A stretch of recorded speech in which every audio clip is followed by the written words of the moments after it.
Hello बच्चों, आप सबका आपके अपने चैनल गोविंद मैथ लेक्चर्स में एक बार फिर से स्वागत है। तो प्रिय विद्यार्थियों, आज की इस क्लास में हम कक्षा 6 और 7 हिंदी विषय की वर्कबुक 2023-24 के आकलन पत्र 15 को सॉल्व करना सीखेंगे। हमने आपकी वर्कबुक के कार्य पत्रक 1 से लेकर 85 तक सभी को बहुत अच्छे से हल करा दिया है। उनकी लिंक वीडियो के डिस्क्रिप्शन में दी हुई है या फिर चैनल की प्लेलिस्ट पर जाकर आप गणित, आपकी अंग्रेजी और हिंदी तीनों विषय की वर्कबुक की क्लासेस आराम से देख सकते हैं। तो चलिए क्लास हम शुरू करते हैं। देखो, पहला प्रश्न आपके सामने दिया गया है कि निम्नलिखित गद्यांश को पढ़ ध्यानपूर्वक पढ़कर नीचे लिखे गए प्रश्नों के आपको क्या देने हैं, उत्तर देने हैं। आपके सामने क्या दिया हुआ है, एक गद्यांश दिया हुआ है। इस गद्यांश को अच्छे से पढ़ना है और फिर इस पर आधारित प्रश्नों के जवाब देने हैं। तो देखें, एक दिन 3 साल का बालक अपने पिताजी की वर्कशॉप में खेल रहा था। खेलते खेलते वह अपने पिताजी के रखे हुए नुकीले औजारों पर जा गिरा। उसकी दोनों आंखों में चोट आई, जिससे उसे दिखाई देना क्या हो गया, बंद हो गया। वह बालक पढ़ना चाहता था, किंतु उस समय दृष्टिहीन लोग केवल उभरे हुए अक्षरों को ही पहचान सकते थे। 12 बिंदुओं वाला तरीका भी था। वह बालक सरल विधि की खोज में जुट गया और उसने एक दिन 6 बिंदुओं वाली लिपि की खोज कर दी। उस बालक का नाम क्या था? Louis Braille. उन्हीं के नाम पर इस लिपि का नाम क्या रखा गया? ब्रेल लिपि रखा गया। उसी लुई ब्रेल के नाम पर इस लिपि का नाम क्या रखा गया? ब्रेल लिपि रखा गया। आज पूरे विश्व में ब्रेल लिपि ने दृष्टिहीन यानी जिनको दिखाई नहीं देता है, लोगों को पढ़ा लिखा कर नया जीवन दिया है। ठीक है, तो ये यहाँ पर जो बात की गई है वो की गई है बात ब्रेल लिपि के बारे में, जिसका जनक किसे कहा जाता है? लुई ब्रेल को। जब वो 3 साल की उम्र में छोटे थे, उस समय अपने पिताजी की वर्कशॉप में खेल रहे थे, तो खेलते खेलते किसी नुकीले औजारों पर जा गिरे, जिससे उनकी दोनों आंखें क्या हो गई, चली गई और वो क्या हो गए, अंधे हो गए। बाद में उन्होंने चलकर आगे एक लिपि का आविष्कार किया, जिसे ब्रेल लिपि कहा जाता है और जिसकी मदद से आज पूरी जो दुनिया है, जिसमें जो दृष्टिहीन लोग हैं, जिनको दिखाई नहीं देता है, वो इस लिपि का उपयोग करके पढ़ लिख सकते हैं। तो देखो, पहला प्रश्न क्या है कि बच्चा है वो वर्कशॉप पर क्या कर रहा था? तो बच्चा वर्कशॉप पर खेल रहा था। क्या कर रहा था? खेल रहा था। दूसरा, बालक के गिरने पर बालक के गिरने पर क्या हुआ? उसकी दोनों आंखों में क्या आई? चोट आई। तीसरा, बालक का नाम क्या था? लुई ब्रेल नाम था। चौथा प्रश्न है, दृष्टिहीन बालक आज पढ़ रहे हैं। किससे पढ़ रहे हैं? ब्रेल लिपि से। किससे पढ़ रहे हैं? ब्रेल लिपि की मदद से आज दृष्टिहीन बालक यानी जिनको दिखाई नहीं देता है, वो बालक पढ़ते हैं। पांचवा है, ब्रेल लिपि का उपयोग कौन करते हैं और क्यों करते हैं? ब्रेल लिपि का उपयोग कौन करते हैं और क्यों करते हैं?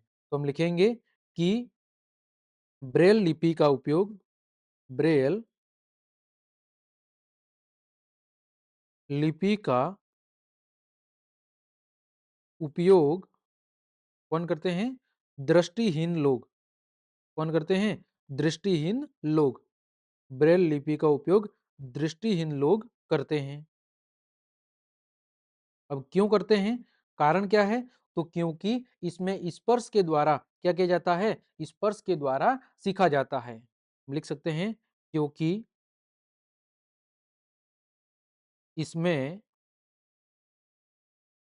स्पर्श के द्वारा स्पर्श के द्वारा क्या किया जाता है? सीखा जाता है। ठीक है, क्योंकि उनको दिखाई तो देता नहीं है, तो हाथों के स्पर्श की मदद से वो उस लिपि को समझते हैं कि भाई क्या लिखा हुआ है। छठा प्रश्न है, खेलते समय हमें किन किन बातों का ध्यान रखना चाहिए? क्या कह रहा है? प्रश्न की खेलते समय हमें कौन कौन सी बातों का ध्यान रखना चाहिए? तो पहला, अपने आसपास कोई भी नुकीली चीज ना रखें। पहला क्या रखेंगे कि अपने आसपास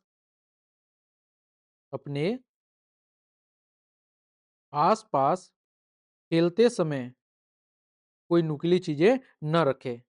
अपने आसपास खेलते समय कोई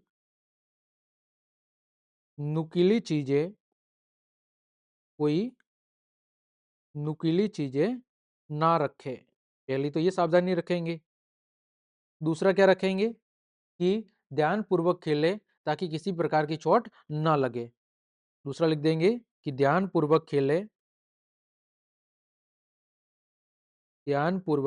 खेले ताकि कोई जोखिम वाली चोट ना लगे, ताकि कोई जोखिम वाली चोट ना लगे। इन दो बातों का आप ध्यान रखेंगे। पहला तो आसपास नुकीली चीज ना हो, और दूसरा खेलते समय सावधानी से खेलें ताकि कोई ऐसी चोट ना लगे जो जोखिम वाली हो। आगे देखो प्रश्न संख्या 7। बहुवचन लिखिए। क्या लिखने हैं? बहुवचन। पहला है लाख। लाख का क्या हो जाएगा? लाख का हो जाएगा लाखों। क्या हो जाएगा? लाखों। दूसरा है अक्सर। अक्सर का क्या होगा? अक्सर का हो जाएगा अक्सरों। क्या हो जाएगा? अक्सरों। ठीक है, अक्सर का हो जाएगा अक्सरों। आठवां है नए शब्द बनाइए। लिख। लिख से क्या हो जाएगा? लिखाई या लिखना हो सकता है। दृष्टि। दृष्टि से क्या होगा? दृष्टिहीन। क्या हो जाएगा? दृष्टिहीन। दृष्टिहीन का मतलब क्या है? दृष्टिहीन का मतलब है जिनको दिखाई नहीं देता है, उन्हें हम क्या कहते हैं? उन्हें हम कहते हैं दृष्टिहीन। जिनको दिखाई नहीं देता है उन्हें हम क्या कहते हैं? उन्हें हम कहते हैं दृष्टिहीन। ठीक है। नवा प्रश्न है पर्यायवाची लिखिए। क्या लिखने हैं? पर्यायवाची। जैसे बादल, तो बादल का क्या होगा? एक तो हो जाएगा वारिद। क्या होगा? वारिद।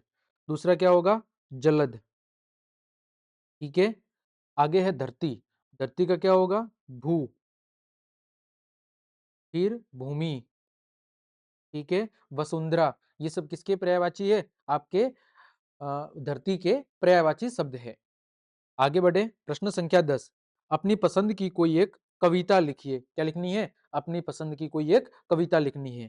तो हम देखो क्या लिख सकते हैं कि हम भारत के वीर जवान, हम भारत के वीर हम भारत के वीर जवान, ऊंची रहे हमारी शान। हम भारत के वीर जवान, ऊंची रहे हमारी शान। ऊंची रहे हमारी शान। ठीक है। हमको प्यारा अपना हिंदुस्तान। हमको प्यारा अपना हिंदुस्तान। हमको प्यारा अपना हिंदुस्तान। हमको प्यारा अपना हिंदुस्तान। ये हमारी आन बान शान। ये हमारी क्या है? ये हमारी आन बान शान है। तो ये हमारी आन बान शान। ठीक है। तो ये हमने एक छोटी सी कविता लिख दी है। आपको अगर कोई दूसरी कविता अच्छी है, याद है, तो वो भी आप लिख सकते हैं। तो इस तरह हमने आपके आकलन 15 के सभी प्रश्नों के उत्तर बहुत अच्छे से लिख लिए हैं। उम्मीद करता हूँ सभी प्रश्नों के उत्तर आपको अच्छे समझ में आए होंगे। तो क्लास देखने के लिए आप सभी का धन्यवाद। यदि आपको मेरी क्लास और मेहनत पसंद आई है तो फिर लाइक, कमेंट, शेयर और सब्सक्राइब जरूर करें। आज के लिए इतना ही। जय हिंद, जय भारत।